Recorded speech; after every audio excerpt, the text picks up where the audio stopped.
Começa agora mais um programa produzido pelo FLIR, Festival Livro na Rua. Fronteiras Rasuradas. Faz de conta que estou sonhando. A diáspora africana. Com José Luiz Mendonça, Prisca Agustoni, Vera Lúcia de Oliveira e mediação João Fernando André.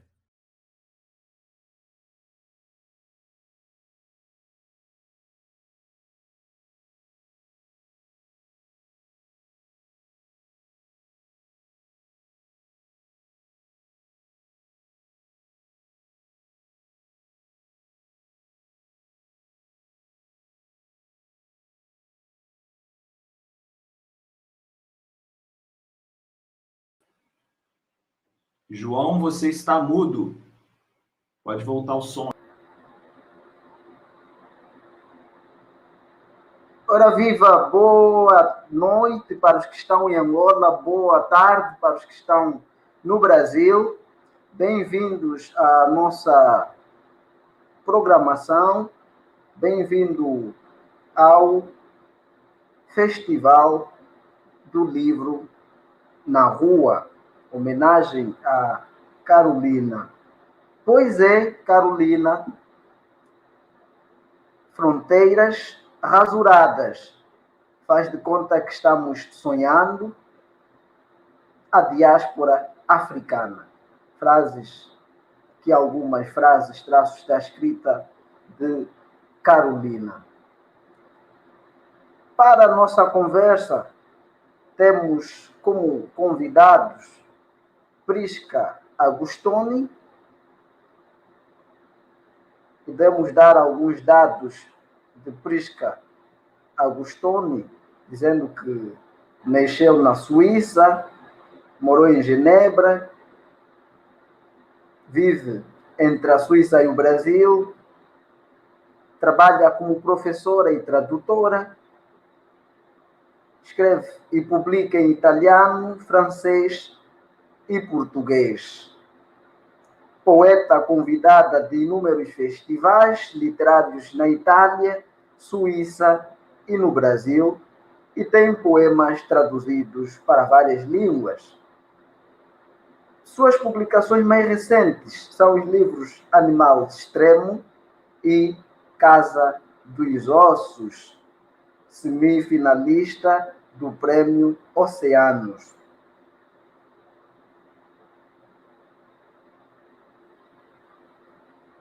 A Prisca já está aí. Vem daí. Viva! Obrigada, João. Boa tarde para quem está no Brasil, boa noite para quem está em Angola, ou na Itália, ou na Europa. É um prazer estar aqui, agradeço muito o convite, estar com vocês hoje e com todas as outras e os outros que aqui se apresentaram e se apresentarão.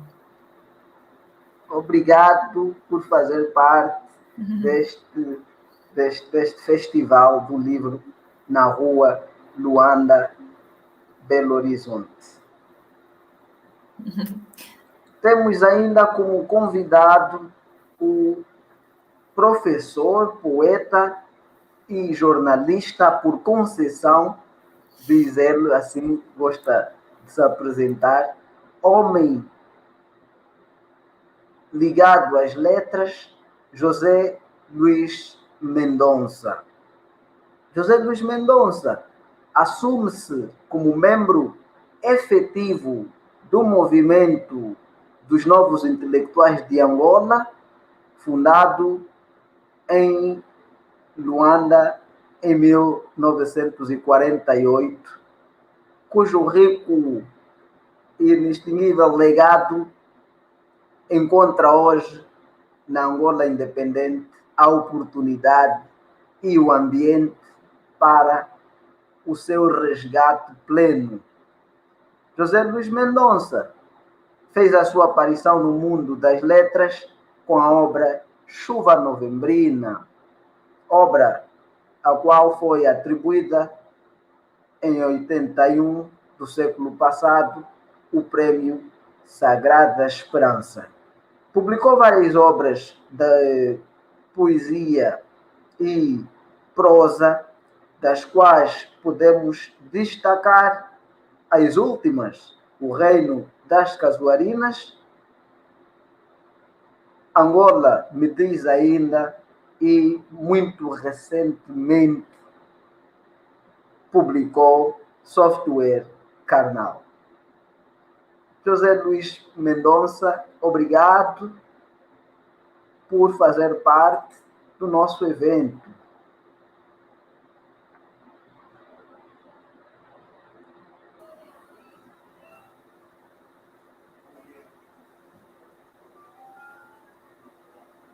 Sr. José Luís, obrigado.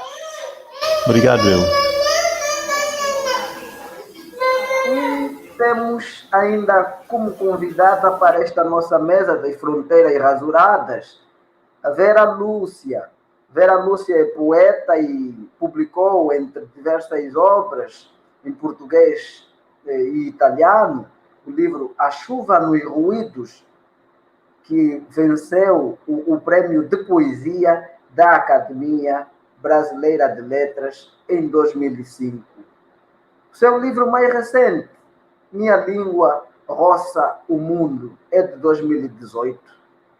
Também é docente e pesquisadora da Universidade de Perugia, na Itália, e publicou ensaios acadêmicos, entre eles sua tese de doutoramento, que deu origem ao livro Poesia, Mito e História no Modernismo Brasileiro, de 2000. E ainda é organizadora de diversas antologias publicadas no Brasil e na Itália, e também é tradutora de poesia brasileira para a língua italiana. Vera, a Vera vai chegando. Olá. E chegou a Vera. Olá, é uma alegria estar aqui. Saudação a todos os que estão seguindo, aos amigos de Angola, do Brasil, e daqui eu estou aqui na Itália. Então, nós temos 3 continentes aqui reunidos nesse espaço tão bonito, e quero agradecer tanto a Dani Garcia como a Caio Carmona e a todos os organizadores desse evento tão bonito. Feliz por estar com José Mendonça, a Prisca e João Fernando André. Obrigado, Vera, obrigado.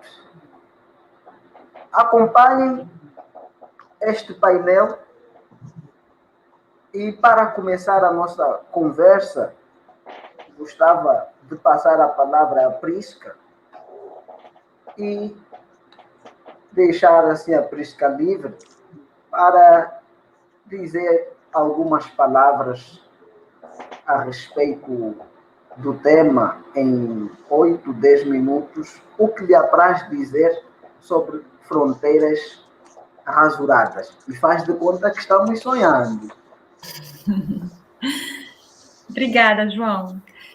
Bom, na verdade, primeiramente eu queria dizer a grande alegria que é estar aqui nessa mesa, nesse painel, pelas razões que a gente já comentou, mas é uma razão especial poder estar falando também num festival organizado também Brasil-Angola, porque eu tenho uma relação assim eu não diria nem de afeto, eu diria quase de paixão muito grande com a literatura angolana. Eu tenho uma história, talvez você comece por ali, uma história pessoal como muitos de nós, de migração. Eu venho da Suíça, fui morar no Brasil em 2002, ano que vem serão 20 anos que moro no Brasil, mas eu fui com a intenção de estudar, de fazer um doutorado em literatura brasileira ou comparada.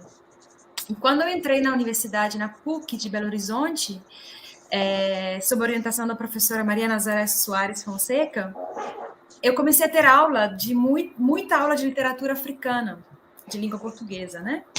E foi uma paixão, assim, súbita.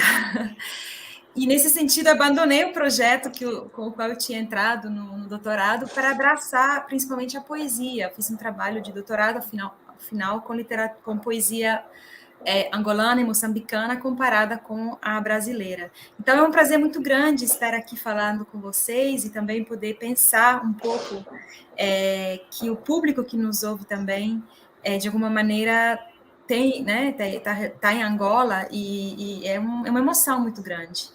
E tem a ver com a temática, porque essa ideia de uma fronteira rasurada ou fronteiras rasuradas, embora a temática voltou com muita força dentro de um contexto de pandemia, de isolamento, de relações geopolíticas muito acentuadas, né, pela emergência pandêmica, é verdade também que essas questões que têm a ver com fronteiras rasuradas, com contaminações entre culturas, contatos, já existem há muito tempo e são muito evidentes quando a gente pensa na relação especificamente entre o Brasil e os países africanos de língua portuguesa, né? Pelas razões históricas que nós conhecemos, mas também quando a gente pensa nas questões literárias, tem toda uma relação de ida e volta extremamente interessante, que talvez eu gostaria até de ver mais presente, né? Não só dentro da academia, onde isso de fato já existe, pelo menos há uns 30 anos, né? Com professoras e professores pioneiros, mas também na leitura, digamos, mais comum, né? No que a gente costuma chamar, entre aspas, de mercado editorial, né? Então, assim, há iniciativas muito fortes que promovem isso, mas, de qualquer maneira, ainda me parece que há muito por se fazer para promover um diálogo muito forte e uma leitura, um conhecimento mútuo, né, entre as e os escritores brasileiros, afro-brasileiros, indígenas, né, e os africanos de língua portuguesa. Então, é muito feliz esse momento de poder estar aqui e conversarmos. Quando eu penso na ideia da fronteiras rasuradas, fazendo um pouco exceção agora desse momento histórico que nós estamos vivendo, particularmente pandêmico, eu penso especificamente na questão da língua, que é um dos aspectos que me chamou muita atenção, por exemplo, quando eu estudava literatura, poesia brasileira e poesia africana, né, de Angola, ou moçambicana também, e eu percebia como que a questão da língua é uma questão central, quer dizer, a maneira como os autores tentavam trabalhar determinados aspectos, corroendo um pouco algumas marcações, digamos, linguísticas da língua padrão. E esse é um aspecto também que me parece muito instigante para pensarmos em desde onde a gente fala e como a gente se expressa. Então, qual é o português, ou qual é a língua, ou qual é essa língua que nos acolhe, como nos acolhe, né? E eu penso isso desde um ponto de vista também muito pessoal, porque hoje eu sou uma poeta que me considero uma poeta brasileira no sentido de que ali vivo e interfiro no cenário nacional e sou fortemente impactada e fortemente afetada pelas leituras que eu realizo, pelas convivências que eu tenho, afetivas, estéticas, políticas, que tem a ver com o meu convívio cotidiano, que é no Brasil, mas não só, né? E então penso um pouco isso, mas eu não sou uma pessoa de língua materna, né, dentro, né, portuguesa. Então, como a gente pode pensar nesse sentido também a fronteira linguística, né, entre as culturas, como uma fronteira rasurada, quer dizer, em que medida que um escritor ou uma escritora, ou um pensador, um artista, em termos gerais, que se serve da língua, ele pode ser considerado dentro de uma perspectiva nacional, né? Sendo que a gente tem realidades tanto em Angola quanto no Brasil, mas em muitos lugares do mundo, que são plurilingües, né?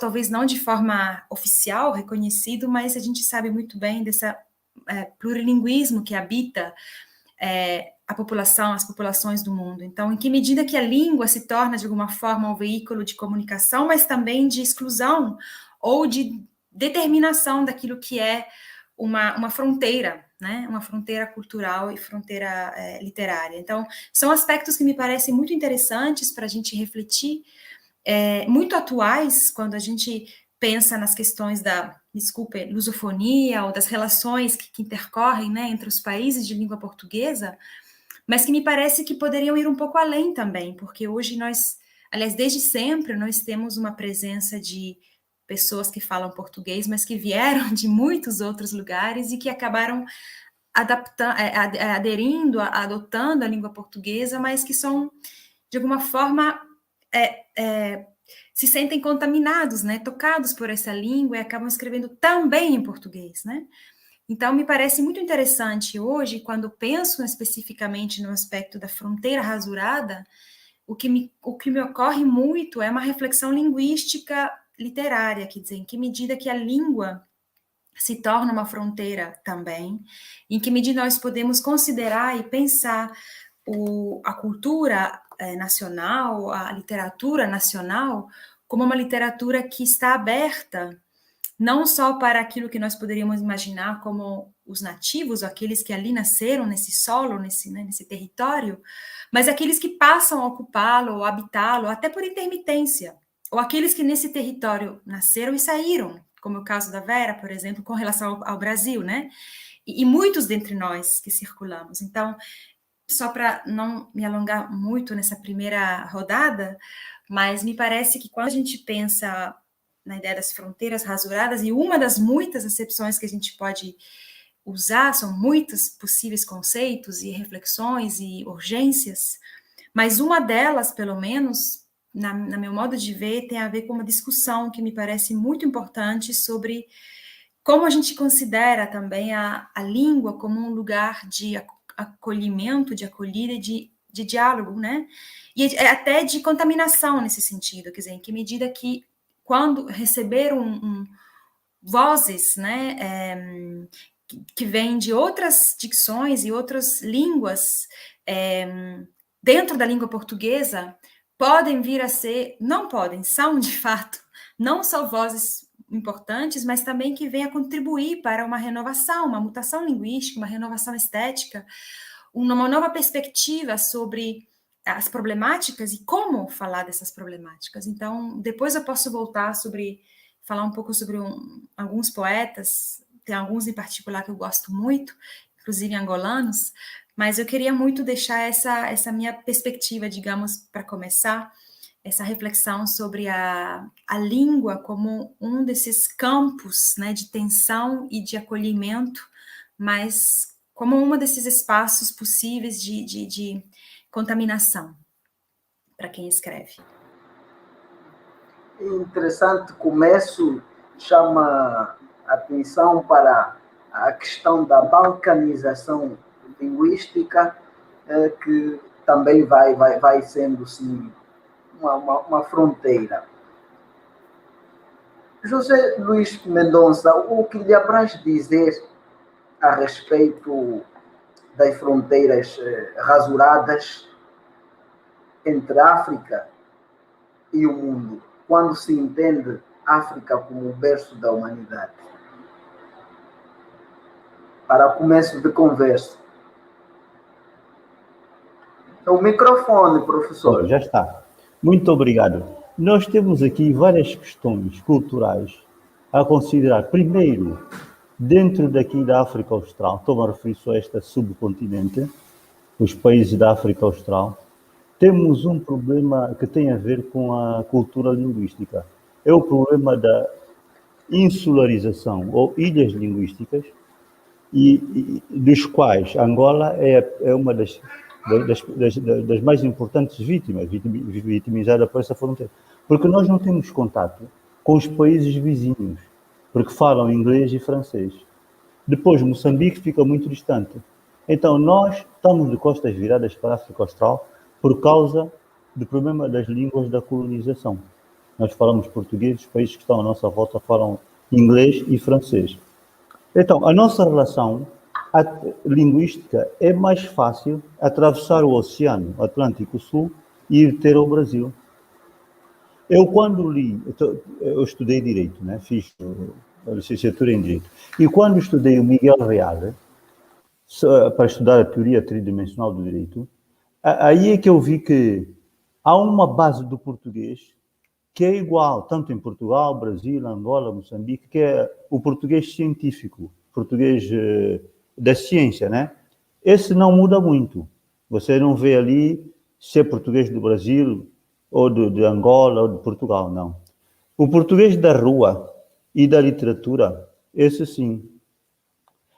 Por exemplo, depois estive a ler o João Baldo Ribeiro, O Santo que Não Acreditava em Deus, e quando dei aos alunos para estudarem esse conto de poucas páginas, os alunos aqui angolanos ficaram muito... sentiram grandes dificuldades. Por quê? Porque aí já tem um vocabulário próprio os pescadores daquela zona onde João Baldo Ribeiro descreve a sua história o santo que não acreditava em Deus. E aí o dicionário só não chegou, tiveram que fazer pesquisas para saber os nomes próprios do Brasil.